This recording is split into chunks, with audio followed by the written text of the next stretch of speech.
The old, decrepit house stood at the end of a long, winding dirt road.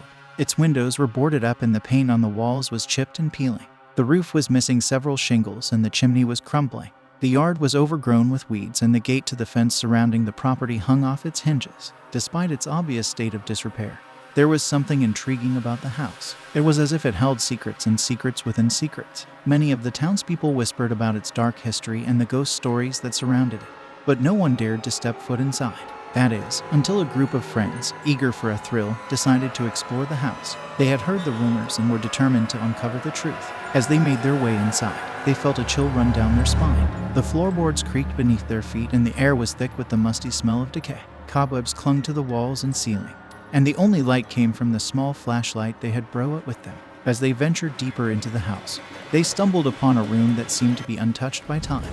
The furniture was covered in dust and cobwebs, but it was clear that someone had once lived there. A rocking chair sat in the corner, as if waiting for someone to sit in it.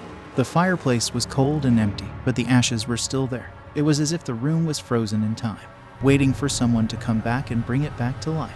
The friends were starting to feel uneasy, and they decided to leave the room and explore the rest of the house. As they walked down the hallway, they heard a noise coming from one of the rooms. They cautiously approached the door and slowly opened it. Inside, they found a small child's bedroom. The room was empty, but they could hear someone crying. They quickly realized that the crying was coming from the closet.